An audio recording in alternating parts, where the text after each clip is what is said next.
তারিনকে দেখে শরীফের মা রুবিনা খানম কিছুটা অবাক হয়ে পা থেকে মাথা পর্যন্ত মুখ বেঁকিয়ে বলল, এই মেয়ে তো কালো, এই মেয়ে লিপস্টিক দেবে কোথায় আর কাজল দেবে কোথায়? শরীফের মায়ের মুখে এমন কথা শুনে তারিন ভীষণ কষ্ট পেল। মুহূর্তের মধ্যে এই মুখটা মলিন হয়ে গেল। শরীফ বলল, মা, কালো হওয়াটা তোমার কাছে কোন দিক দিয়ে অন্যায় মনে হয়? আমার তারিন কালো কারণ আল্লাহ তাকে সেভাবেই সৃষ্টি করেছে। এখানে তারিনের কোনো হাত নেই। আজকাল ফর্সা হওয়ার জন্য কত সামগ্রী তৈরি হয়েছে, তারিন ওগুলো কিছুই ব্যবহার করে না। এজন্য আমি খুশি মা। গ্রাজুয়েশন করে তারিন বেসরকারি একটা ভালো কোম্পানিতে চাকরি করছে। মা, কালো বলে তো স্কুল কলেজ ভার্সিটি বা চাকরি পেতে কোনো সমস্যা হয়নি, তাহলে চোখে কাজল আর ঠোঁটে লিপস্টিক দিতে সমস্যা হবে কিভাবে? বাহ শরীফ, বাহ, তুই তো অনেক কথা শিখেছিস। মায়ের মুখে মুখে তর্ক করছিস সামান্য কালো একটা মেয়ের জন্য। মা, বারবার তুমি কালো কালো বলে আমার ভালোবাসার মানুষটাকে অপমান করছো। তোমার অসুস্থতার কথা শুনে তোমাকে দেখতে এসে অপমানিত হতে হলো। আমি কালো, সেজন্যই তো আমাকে কালো বলেছে, তাতে অপমানিত হবার কি আছে? ও মা গো মা, এই মেয়ে তো চটাং চটাং কথা বলে। চলো তোমাকে এগিয়ে দিয়ে আসি বলেই তারিনকে নিয়ে বাসা থেকে বের হয়ে গেল। হায়রে শরীফ, বিয়ে করার আগেই মেয়ে মানুষের কথা মতো উঠবস করা শুরু করলি। মনে রাখিস, ওই কালো মেয়েই তোকে ডুবাবে, এই আমি বলে রাখলাম। বাসা থেকে বের হয়ে সিঁড়ি দিয়ে নামতে নামতে হঠাৎ শরীফ সিঁড়িতেই দাঁড়িয়ে গেল। কি হলো, দাঁড়ালে কেন? শরীফ কিছুক্ষণ চুপ থেকে বলল, চলো আমরা বিয়ে করে নিই। মানে কি শরীফ, তুমি পাগল হয়ে গেছো নাকি? আমাদের বাবা মা আছে, আমরা এভাবে একা একা বিয়ে করতে পারি না। আমার মনে হয় না আমার মা কোনোদিনও আমাদের বিয়েতে রাজি হবে। আমি কালো বলেই সমস্যা, তার চেয়ে ভালো তুমি আমাকে ভুলে যাও। নাইবা হলো আমাদের দেহের মিলন, মনের মিলন তো হয়েছে, আমি এতটুকুতেই সন্তুষ্ট। শরীফ রাগে ফোঁস করতে করতে অপলক তাকিয়ে আছে তারিনের দিকে। তারিন মুচকি হেসে বলল, কি মারবে? হ্যাঁ, তোমাকে আমি মারবো। এই বলে তারিনের হাত ধরে আবারও বাসার ভেতরে প্রবেশ করলো। শরীফের ছোট বোন সুমি মার্কেটে যাওয়ার জন্য বাসা থেকে বের হবে। এমন সময় শরীফ ও তারিন বাসার ভেতরে প্রবেশ করতে সামনাসামনি দেখা হয়ে গেল। তারিন সুমিকে সালাম দিল। মুচকি হেসে সালামের উত্তর দিয়ে সুমি বলল, ভাইয়া, বাসা থেকে বের হয়ে গেলে যখন, তখন আবার আসলে কেন? আবার অপমানিত হতে চাও? শরীফ বলল, সবকিছুর তো একটা শেষ আছে। হয়তো আম্মা অপমান করতে করতে একসময় ইতি ঘটবে। তা তুই কোথায় যাচ্ছিস? মার্কেটে যাচ্ছি। ভাইয়া, মেয়েটি কিন্তু কিউট আছে, গায়ের রঙে বাদ বিচার করে দূরত্ব সৃষ্টি করিস না। আর আমি জানি ভাইয়া তোমাকে বিয়ে করবেই। আমার ভাইয়া এক কথার মানুষ। আসি বলেই সুমি বাসা থেকে বের হয়ে গেল। তারিন কিছুটা অবাক হয়ে শরীফের কাছে জানতে চাইলো, সুমি তো আমার সাথে খুব ভালো ব্যবহার করলো, কিন্তু দেখে কেমন জানি মন মরা মনে হলো। আসলে আমার বোনটার মনে অনেক কষ্ট। কিসের কষ্ট? ভেতরে চলো, বলবো। আসলে আমি বুঝতে পারছি না তুমি কি করতে চাইছো। তোমার আম্মার কাছে কি আবারও অপমান করাবে? না, অপমান করাবো না, তোমাকে বউ বানাবো। কি বলছো? ভেতরে চলো, তারপর বাকিটা বলছি। দুজনে বাসার ভেতরে প্রবেশ করলো। ফ্রিজের সামনে দিয়ে বেডরুমের দিকে যাবে, এমন সময় রুবিনা খানমের মুখোমুখি দেখা হয়ে গেল। মুখ বাঁকিয়ে রুবিনা খানম বলল, শরীফ, এই মেয়েকে নিয়ে চলে গেলি, আবার বাসায় প্রবেশ করে বেডরুমের দিকে নিয়ে যাচ্ছিস কেন? আমার জানা মতে তো তোর ঘরে কোনো রং ফর্সা করার ক্রিম নেই, তাহলে কি দিয়ে ঘষে কালো চেহারাটা সাদা বানাবি? আম্মা, আমার জানা মতে ওর মনটা সাদা মেঘের মতো ধবধবে সাদা, বাহিরটা সাদা করার আমার কোনো প্রয়োজন নেই। চলো তারিন বলেই তারিনকে নিয়ে বেডরুমের দিকে চলে গেল। আবার তুই মায়ের মুখে মুখে কথা বললি রে বাপ, এমন একটা কুচকুচে কালো মেয়ের জন্য। ওগো, তুমি কই? তুমি কি শুনছো? তোমার ছেলে আমাকে কি বলছে? তারিন ও শরীফ বেডরুমের ভেতরে ঢুকে দরজাটা বন্ধ করে দিল। রুবিনা খানম দরজার দিকে তাকিয়ে দেখে দরজা বন্ধ।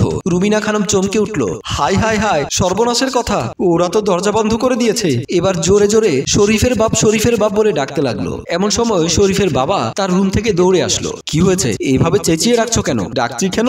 তোমার ছেলে একটা কুচকুচে কালো মেয়ে নিয়ে রুমের ভেতরে ঢুকে দরজা বন্ধ করে দিয়েছে। মান সম্মান বলতে আর কিছুই থাকলো না। কি বলো? কখন? এখন ঢুকেছে। এখন সর্বনাশ হওয়ার আগে চলো তাড়াতাড়ি। দুজনে দৌড়ে বেডরুমের দিকে চলে গেল। বেডরুমের সামনে এসে শরীফের মা জোরে জোরে দরজা ধাক্কা দিতে লাগলো। শরীফের বাবাও দরজা ধাক্কা দিয়ে শরীফ শরীফ বলে ডাক দিল। রুবিনা খানম কাঁদো কাঁদো গলায় বলল, হায় হায়, আমার মান সম্মান বুঝি শেষ? লোকজন জানলে তো ছিছি করবে।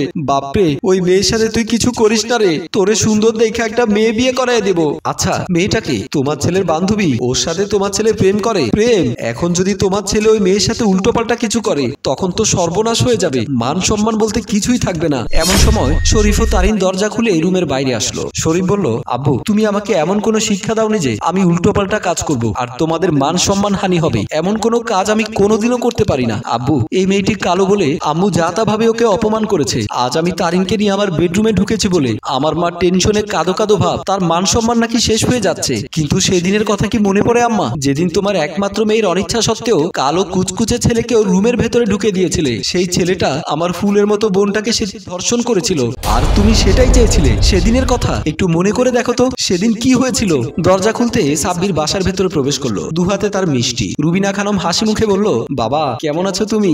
আমি ভালো আছি, আপনি কেমন আছেন আম্মা? অনেক ভালো আছি। আসো আসো, বাসার ভেতরে আসো। সাব্বিরকে নিয়ে রুবিনা খানম বাসার ভেতরে প্রবেশ করলো। ড্রয়িং রুমের সোফায় বসে বসিয়ে বলল, এত মিষ্টি আনার কি দরকার? শুধু মিষ্টি না, আপনার জন্য একটা নেকলেসও এনেছি। নেকলেসের কথা শুনে রুবিনা বেগমের চোখ বড় হয়ে গেল। কি বলছো বাবা, আমার জন্য নেকলেস এনেছো? আপনি যা চাইবেন আপনাকে আমি তাই দেব, আপনি আমার মায়ের মতো। সাব্বির পকেট থেকে নেকলেসটা বের করে রুবিনা খানমের হাতে দিয়ে বলল, আম্মা সুমি কোথায়? রুবিনা খানম নেকলেস পেয়ে তো মহা খুশি, গলায় ধরছে, হাত নিয়ে বারবার চেক করছে সাব্বির কি বলছে সেদিকে তার খেয়াল নেই। সাব্বির আবারও জানতে চাইলো, সুমি কোথায়? সুমি? ও তো রুমে আছে। সুমি তো আমাকে পছন্দ করে না, এখন কি করতে পারি? আমি তোমার শাশুড়ি হব, কিন্তু আমার যদি তোমাকে বুদ্ধি শিখিয়ে দিতে হয় সেটা তো লজ্জার বিষয়। সোজা আঙুলে ঘি না উঠলে আঙুল কিন্তু বাঁকা করতে হয়। যাও, সুমি রুমে আছে, প্রয়োজনে আঙুলটা বাঁকা করো। সাব্বির বুঝতে পারলো তার হবু শাশুড়ি কি বলছে, তাই সে তার হবু শাশুড়িকে সালাম দিয়ে সুমির রুমের দিকে রওনা দিল। রুবিনা খানম ব্যস্ত নেকলেসটা নিয়ে, কারণ সে নেকলেস পেয়ে আজ পৃথিবীর সবচেয়ে আনন্দিত ব্যক্তি। সুমি বিছানার উপরে বসে